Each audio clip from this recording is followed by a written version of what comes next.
So students, yesterday we completed our Woods reaction, and today our main topic is preparation of Grignard reagent. You can say, or you can say reaction of alkyl halide with the magnesium metal, right?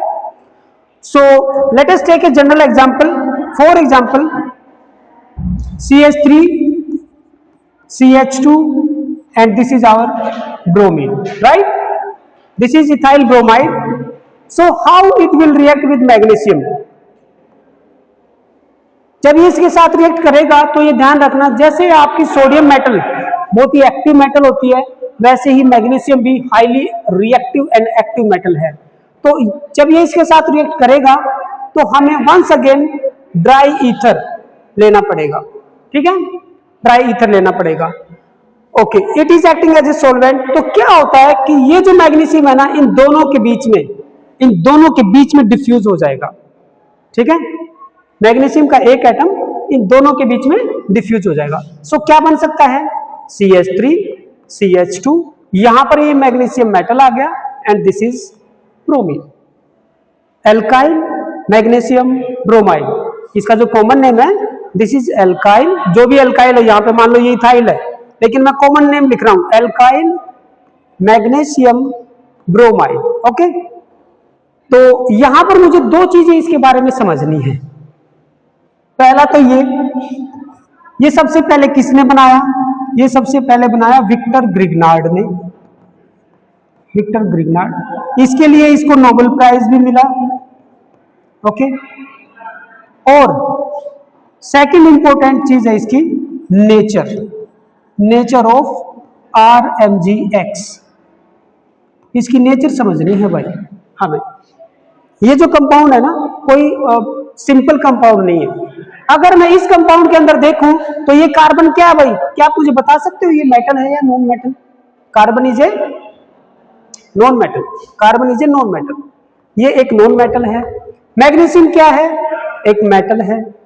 यानी कि एक ऐसा compound है जहां पे carbon और magnesium के बीच में बॉन्ड बना दिया। जिस टाइम ये बना था ना 1911 में, उस टाइम कार्बन और मेटल के बीच में बॉन्ड फॉर्म करवाना वाज नॉट ए जोक, बहुत ही मुश्किल काम था, ठीक है। क्योंकि लोग सोचते थे कि नॉन मेटल है ना, नॉन मेटल के साथ ही बॉन्ड बनाएगी। जैसे जितने भी आपके कंपाउंड है CO2, H2O, NH3, non metal के साथ, और मेटल जो है ना मेटल के साथ बॉन्ड बनाएगी, ऐसा सोचा जाता था। लेकिन बाद में वो जो सिनेरियो था उसको चेंज किया कुछ साइंटिस्टों ने। दिस इज क्या है? ये एक ऑर्गेनो मेटालिक कंपाउंड है। क्या है? Organometallic compound. इसमें दो वर्ड यूज किए गए हैं, ऑर्गेनो फॉर दिस वन, ये जो आपका हाइड्रोकार्बन पार्ट है, और मेटालिक फॉर दिस वन, ठीक है। मेटल भी है इसके अंदर और नॉन मेटल, और स्पेशली कार्बन। अब आगे बढ़ते हैं, थोड़ा सा मैं नोट डाउन करने के लिए आपको टाइम दूंगा। अगर मेरे पास ये कंपाउंड है, फॉर एग्जांपल मैंने इतना बड़ा एक ये बना दिया, तो क्या आप इसके अंदर चार्जेस बता सकते हो कैसे होंगे? क्या ये प्योर कोवलेंट बॉन्ड है? क्या ये प्योर कोवलेंट बॉन्ड है? क्या ये वाला प्योर कोवलेंट बॉन्ड है? नहीं। मैग्नीशियम क्या है? मैग्नीशियम जो है ना, बहुत ही कम इलेक्ट्रोनेगेटिविटी वाला एटम है, या बोल सकते हो इसकी इलेक्ट्रोपॉजिटिविटी काफी ज्यादा है, ठीक है। इलेक्ट्रोनेगेटिविटी मतलब टेंडेंसी टू अट्रैक्ट शेड पे रिफ्लेक्शन टुवर्ड्स इटसेल्फ, ये नहीं खींच पाता अपनी तरफ, इससे ज्यादा तो ये खींच लेगा। डेल्टा नेगेटिव इसके ऊपर आएगा, डेल्टा पॉजिटिव इसके ऊपर, राइट। अब कार्बन का और इसका कंपेयर करें तो सर कार्बन तो जो है ना इससे ज्यादा इलेक्ट्रोनेगेटिव होता है, 2.3 से लेकर 2.5, और ये होता है 1 कितना हो सकता है, 1.7 के आसपास होगा, ठीक है, 2 से कम होगा, लेस देन 2। तो भाई इसके ऊपर भी क्या आएगा? डेल्टा नेगेटिव चार्ज आएगा, राइट। इस पूरे कंपाउंड के अंदर सबसे वीकेस्ट बॉन्ड कौन सा है? आपको क्या लगता है? क्या ये वाला बॉन्ड होना चाहिए? ये बॉन्ड टूटेगा इजिली, या फिर ये वाला बॉन्ड होना चाहिए? सबसे वीकेस्ट बॉन्ड कौन सा हो सकता है? इसमें सबसे वीकेस्ट बॉन्ड ये वाला है बेटा, ये वाला बॉन्ड टूटता है इसके अंदर जब भी टूटेगा, ठीक है, ये वाला बॉन्ड टूटेगा, क्योंकि यहां पर मैग्नीशियम जो है ना, इस कार्बन चेन से इलेक्ट्रॉन इन कार्बन चेन से इलेक्ट्रॉन ज्यादा अपनी तरफ खींच नहीं पाता, तो ये कार्बन चेन खींचती है। अच्छा, अगर आपसे कोई पूछे कि अगर मान लो ये अल्फा कार्बन है, ये बीटा है, ये गामा है, तो नेगेटिव चार्ज जो है स्लोली स्लोली कम होता जाएगा। यहाँ पर डेल्टा डेल्टा नेगेटिव, यहाँ पर और भी कम, डेल्टा का डेल्टा, और ये और भी कम होता जाएगा। नेचर ऑफ इंडक्टिव इफेक्ट अगर इसके अंदर देखा जाए तो कैसा है, it is plus I effect. यहां पर इस साइड में प्लस आई इफेक्ट है, क्योंकि मैग्नीशियम के ऊपर पॉजिटिव चार्ज आ रहा है। तो ये दो तीन चीजें यहां पर कैसे भी घुमा फिरा के पूछी जा सकती हैं कि स्ट्रक्चर बनाइए इसमें चार्ज को शो करते हुए, चार्ज को शो करते हुए स्ट्रक्चर बनाइए, तो ये स्ट्रक्चर है। दूसरा ही पूछ सकते हैं कि मैग्नीशियम और कार्बन चेन के बीच में किस टाइप का इंडक्टिव इफेक्ट है, प्लस है। ठीक है, समझ में आ गया? नोट डाउन करो अब इसको नोट डाउन करो, जल्दी नोट डाउन कीजिए। ये वाला नोट डाउन कर लो पहले, ये हो गया एल्काइल हैलाइड, बीच में मतलब, अच्छा बीच में हो तो भी, जैसे मान लो ये लो एक एग्जांपल ले लो, अगर मान लो आप ये बोल रहे हो ना CH3CH और यहां पर Br है और यहां पर CH3, हमेशा मैग्नीशियम इस कार्बन और इस ब्रोमीन के बीच में आएगा यहां पर। ठीक है, जब भी ये फॉर्म होगा कार्बन और मैग्नीशियम के बीच में आएगा। सिंपल सी चीज, बस दिमाग में इतनी रखना। क्या बनेगा, CH3CH CH3 और यहां पर Mg और ये Br। ठीक है, ये कंपाउंड बनेगा। इसका नेम रख सकते हो, ये पूरा का पूरा क्या है, isopropyl magnesium bromide, isopropyl magnesium bromide. It is common name, it is not the part of IUPAC name. इसमें हम इसका IUPAC नेम ऐसा नहीं लिख सकते। ठीक है, IUPAC ने इसके लिए नेम दिया ही नहीं है। ठीक है, तो कुछ चीजें जो हमारे IUPAC पैटर्न में नहीं आएंगे उनका कॉमन नेम हो जाएगा आइसोप्रोपाइल। ये आइसोप्रोपाइल है, मैग्नीशियम है और ये ब्रोमाइड है, that's it. So note it down. क्या ये पहली स्लाइड कंप्लीट हो चुकी है? हो गया? ये वाली ये स्ट्रक्चर बना ली, कुछ बचा है इसमें? नहीं, बहुत बढ़िया। चलो तो फिर इसमें चलते हैं, इसमें आ जाओ। Preparation of Grignard reagent with magnesium.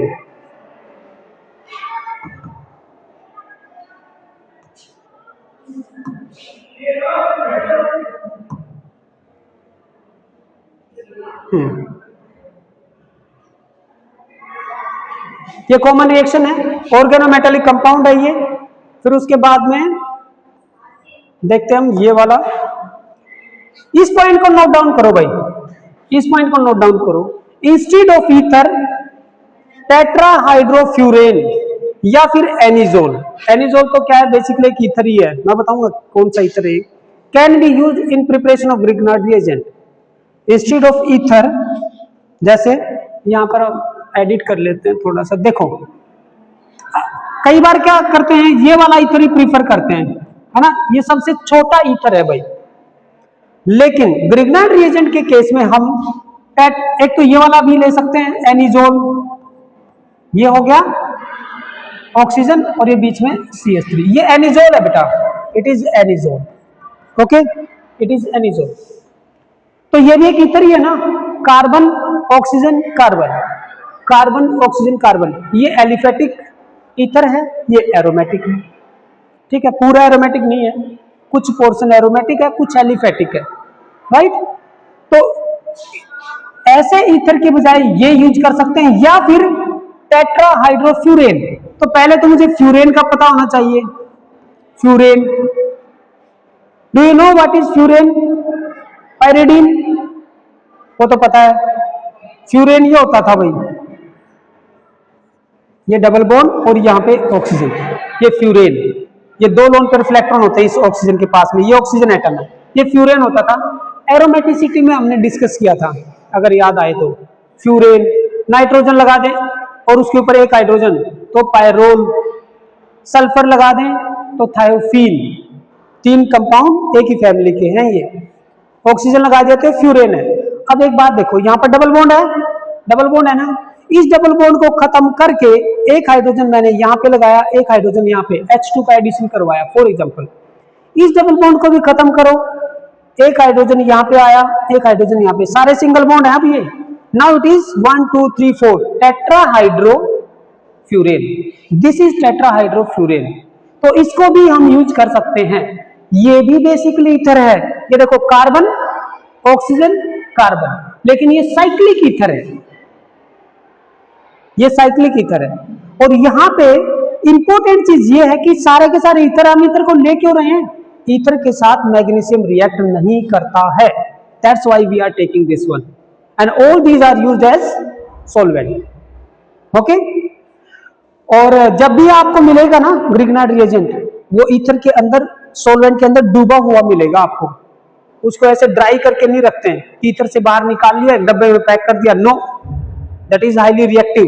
Even वो एनवायरमेंट के जो वेपर्स होते हैं उसके साथ भी रिएक्ट करता है। अच्छा, दूसरी चीज ये, पुराने ग्रिग्नार्ड रिएजेंट को नॉर्मली यूज नहीं करते हैं, जब भी यूज करना होगा फ्रेशली बनाते हैं, फ्रेश प्रिपेयर करके फिर उसका यूज कर लेते हैं। पुराने में क्या चांसेस ये रहते हैं कि भाई ऑक्सीजन भी डिजोल्व होती है ना, समटाइम थोड़ी बहुत ऑक्सीजन अंदर चली जाए, जो ग्रिग्नार्ड रिएजेंट है वो ऊपर आ जाए, है ना, सरफेस के ऊपर जैसे ही आएगा, बोतल में वाटर वेपर्स हैं, ठीक है, I mean to say that वो कुछ ऑक्सीजन या भाई CO2 हो गया उसके साथ रिएक्ट कर सकता है ना, एनवायरमेंट में CO2 भी है। तो फ्रेशली बनाओ, फ्रेशली बना के फिर उसको यूज कर लो, अगर आपको आगे यूज करना है तो, नॉर्मली ये बोला जाता है। ओके, तो ये पॉइंट नोट डाउन कर लो। क्वेश्चन कैसे आ सकता है कि भी क्या हम नॉर्मल ईथर की बजाय कोई और सॉल्वेंट यूज कर सकते हैं इसको बनाने में? यस, कौन सा कर सकते हैं, दो एग्जांपल दो कम से कम, एक furan tetrahydrofuran and another one is anisole, these two both are ethers only, this is cyclic ether and it is aromatic and aliphatic combination ether। Okay, तो इस पॉइंट को नोट डाउन कर लो, ये स्ट्रक्चर बनानी है, ये बना के रख लो, जल्दी कीजिए।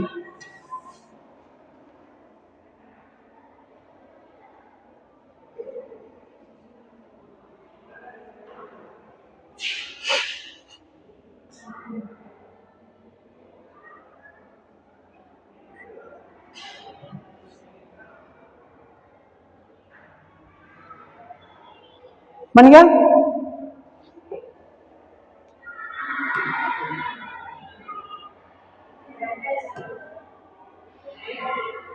इसमें क्या रह गया, टेट्राहाइड्रोफ्यूरेन, उससे नोट करो बेटा।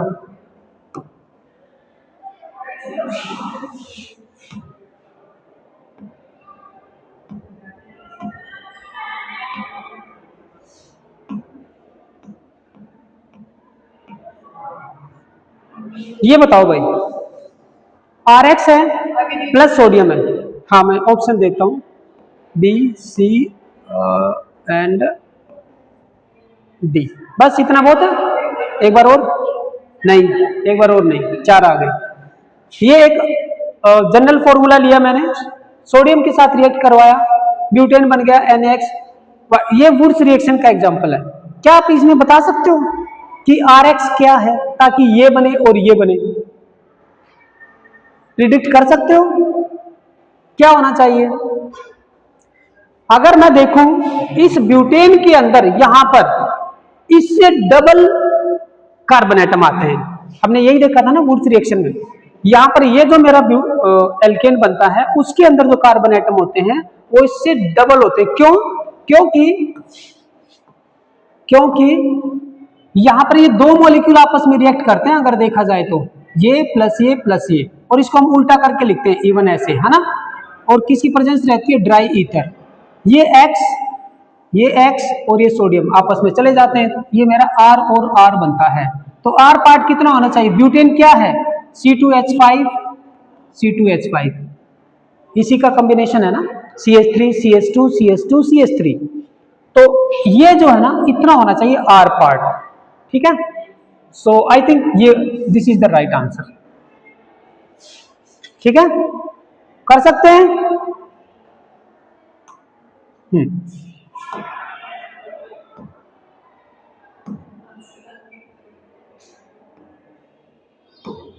Which metal is used in Grignard reagent? कौन सी मेटल यूज की जाती है ग्रिग्नार्ड रिएजेंट में?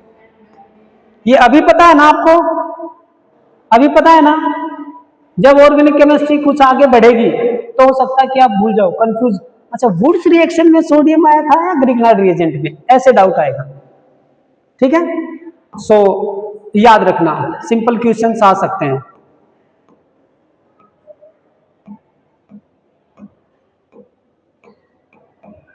ये कॉमन रिएक्शन है, प्योर ड्राई ईथर लेंगे, बन गया। ये एग्जांपल लिया, CH3I मिथाइल आयोडाइड मैग्नीशियम के साथ जब रिएक्ट करेगा तो क्या बनाएगा? बीच में आ गया, दोनों यानी कि कार्बन और हेलोजन एटम के बीच में आ जाता है। ठीक है, now come to the next one, best Grignard reagent. क्यों ये बेस्ट क्यों है? क्योंकि इसका यूज बहुत ज्यादा है भाई। जब भी आपको एक CH3 ग्रुप की जरूरत पड़ेगी ना, अगर मान लो ये बॉन्ड मेरा टूट रहा है, फॉर एग्जांपल मैं यहाँ पे थोड़ा सा डिस्कस करना चाहूंगा, अगर मान लो मैं इसको कहीं ना कहीं रिएक्ट करवाऊंगा तो ये बॉन्ड यहां से टूटेगा, टूटेगा ना, ये बॉन्ड यहां से टूटेगा, तो इधर पॉजिटिव चार्ज आएगा और ये नेगेटिव। ये क्या है भाई? न्यूक्लियोफाइल है या electrophile? It is a nucleophile, है ना। तो जहां पर पॉजिटिव चार्ज होगा ना, ये ऑटोमेटिकली वहां पे जाके अटैक कर देगा। जैसे मान लो कोई कार्बोकैटायन आपका बना, इस टाइप का कोई कार्बोकैटायन बन रहा है, आपने बना दिया कार्बोकैटायन, इस कार्बोकैटायन पे जाके ये आराम से अटैक कर देगा और आपको एक डिजायर्ड प्रोडक्ट मिलने की संभावना हो जाएगी। तो जब भी आपको CH3 नेगेटिव, यानी कि आप बोल सकते हो R नेगेटिव जब भी चाहिए ना, एक न्यूक्लियोफाइल जिसमें कार्बन और हाइड्रोजन हो, ऐसा न्यूक्लियोफाइल अगर आपको चाहिए तो उस केस में आप ग्रिग्नार्ड रिएजेंट का यूज करोगे। ठीक है, that's why it is made. Now come to the next one, देख लेते हैं और इसमें क्या है।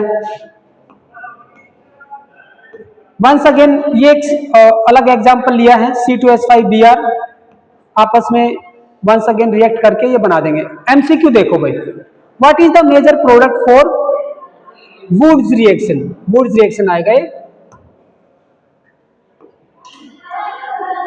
क्या ये अनसिमेट्रिकल एल्केन होता है वुड्स रिएक्शन में या सिमेट्रिकल? सिमेट्रिकल होता है,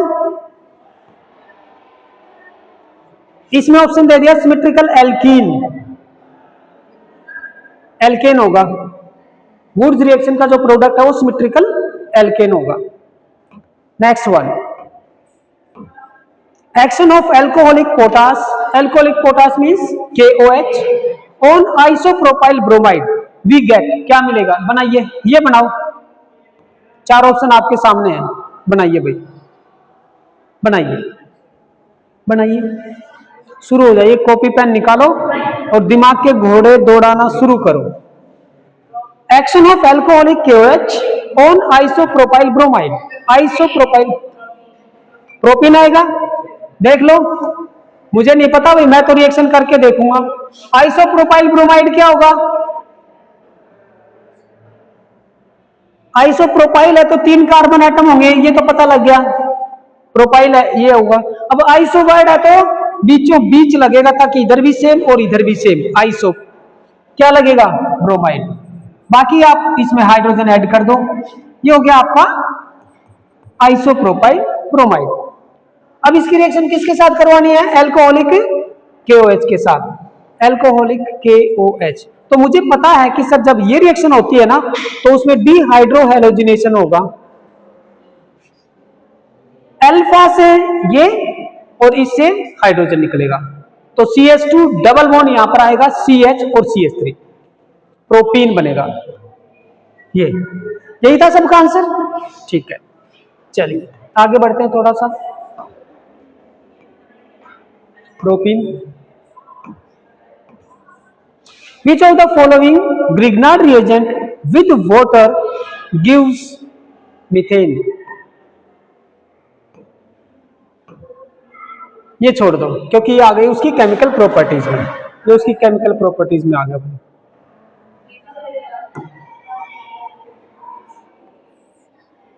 ये एक्सोनोफिल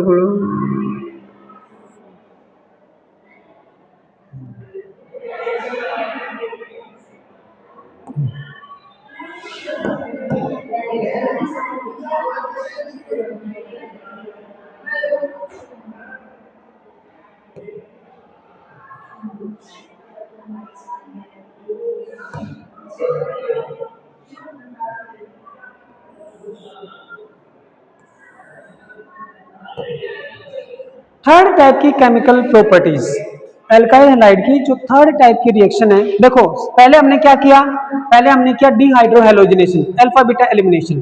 फिर उसके बाद में क्या किया, रिएक्शन विद मेटल्स। उसमें हमने देखा वुड्स रिएक्शन और ग्रीनार्ड रिएजेंट को कैसे बनाया। थर्ड टाइप की जो रिएक्शन है वो है आपकी nucleophilic substitution reaction. Nucleophilic substitution reaction में एल्काइल हैलाइड की रिएक्शन एक न्यूक्लियोफाइल के साथ, और इस न्यूक्लियोफाइल को कैसे जनरेट किया जाएगा वो देखेंगे हम, ठीक है ना। न्यूक्लियोफाइल के कुछ एग्जांपल बताओ, न्यूक्लियोफाइल के कुछ एग्जांपल बताइए। ये न्यूक्लियोफाइल क्या हो सकता है सर? ये न्यूक्लियोफाइल मेरा OH नेगेटिव हो सकता है ना, OH नेगेटिव हो सकता है। ये न्यूक्लियोफाइल H नेगेटिव भी हो सकता है। OH नेगेटिव को हाइड्रोक्साइड बोलते हैं, H नेगेटिव को हाइड्राइड बोलते हैं। ये न्यूक्लियोफाइल मेरा NO2 नेगेटिव हो सकता है, नाइट्रो ग्रुप, ओके। ये न्यूक्लियोफाइल मेरा CN नेगेटिव हो सकता है, cyanide group, NH2 negative, amide group. बहुत सारे न्यूक्लियोफाइल देखने को मिलेंगे अभी आपको इसमें, ठीक है। दिस न्यूक्लियोफाइल में be one of these, cyanide, nitro, and you can say इसका अगर मैं इसका ऑक्सीजन एटम इधर रख दूं ONO नेगेटिव, ये होता है, ये भी नाइट्रो ग्रुप है। इसको नाइट्राइट बोलते हैं, nitrite. This is nitro, this is nitrite. Cyanide ये होता है NC नेगेटिव, यानी कि बॉन्ड अगर इधर से बनेगा, ये भी एक न्यूक्लियोफाइल है, NC नेगेटिव, आइसोसाइनाइड बनेगा उसके अंदर, ठीक है। तो बहुत सारी रिएक्शन होंगी अभी, और ये सबसे इंपॉर्टेंट रिएक्शंस में से एक होती है न्यूक्लियोफिलिक सब्स्टिट्यूशन। यानी कि एक न्यूक्लियोफाइल को, ये देखो X नेगेटिव, इस न्यूक्लियोफाइल को इसने सब्स्टिट्यूट कर दिया, that's why it is known as nucleophilic substitution reactions. चलिए इसके अंदर पहली कौन सी रिएक्शन है वो देखते हैं।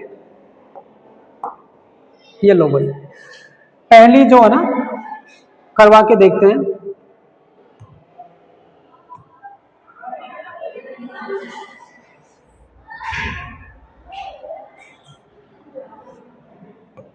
न्यूक्लियोफिलिक सब्स्टिट्यूशन रिएक्शन में फर्स्ट ये करवाएंगे बेटा विद एक्वस KOH। हेडिंग क्या लिखोगे? हेडिंग लिखना न्यूक्लियोफिलिक सब्स्टिट्यूशन रिएक्शन में, हेडिंग क्या लिखोगे? हेडिंग लिखो भाई, यहीं पे लिख रहा हूं मैं, यहां पे लिख देते हैं, ऐसे करके लिखना ये वाला, reaction with OH negative ion. OH negative ion से रिएक्शन करवाएंगे। OH नेगेटिव आयन को कैसे प्रोड्यूस करेंगे सर? हम एक्वस KOH ले सकते हैं या एक्वस NaOH ले सकते हैं। एक्वस में H2 होगा, KOH होगा, दोनों के दोनों मिलके OH नेगेटिव आयन प्रोड्यूस करवाएंगे, ओके। तो पहली रिएक्शन हम ये वाली स्टडी करते हैं। चलिए इस रिएक्शन को मैं आपको दिखाता हूं, व्हाइट बोर्ड पे चलते हैं।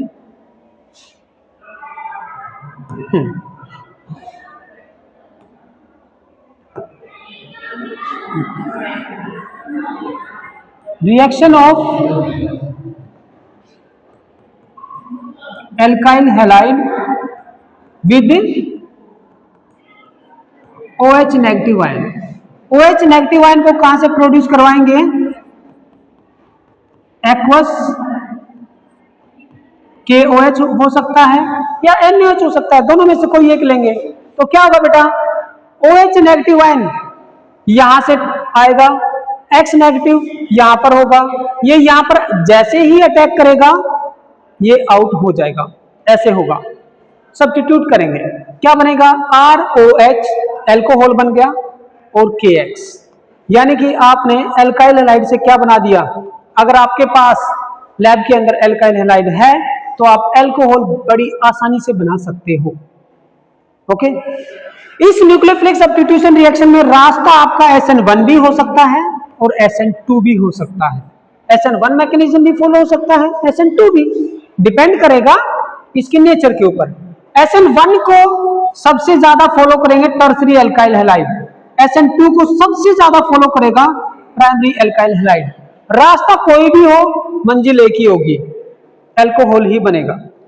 लेकिन अगर आपसे कोई पूछता है कि भाई यहाँ पर एल्काइल हैलाइड अगर मेरा टर्सरी है तो SN1 को क्यों फॉलो करेगा? क्योंकि टर्सरी एल्काइल हैलाइड में टर्सरी कार्बोकैटायन बनेगा जो कि मोस्ट स्टेबल होता है, टर्सरी कार्बोकैटायन।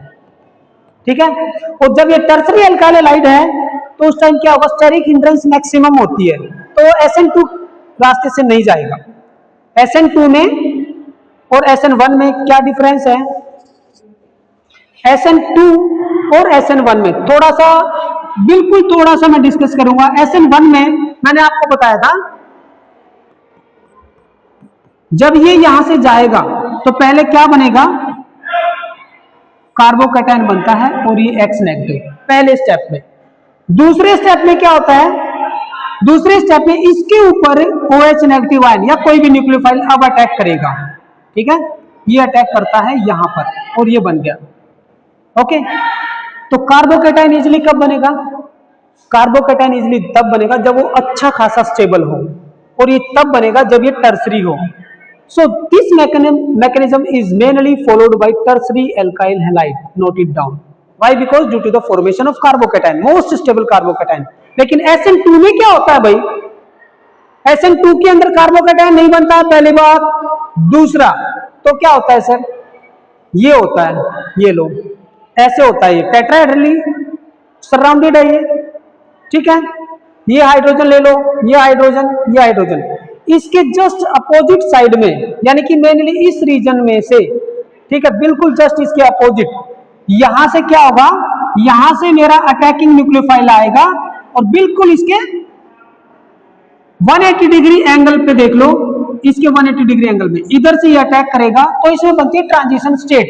ये कार्बोकैटायन नहीं है, ये बॉन्ड टूटना शुरू हो गया, ये बॉन्ड बनना शुरू हो गया, OH नेगेटिव आयन इधर से आ रहा है, इसके ऊपर पूरा नेगेटिव चार्ज था, अब वो नेगेटिव चार्ज थोड़ा सा कम हो गया है और इसकी तरफ चला गया। इसके ऊपर चार्ज यहाँ पर, पहले यहाँ पर इतने चार्जेस नहीं थे, लेकिन अब ये टूटना शुरू हो गया, इसके ऊपर कोई चार्ज नहीं आएगा। एक बार क्वेश्चन ये पूछा गया था SN2 मैकेनिज्म में, क्या कार्बन के ऊपर कोई चार्ज होता है?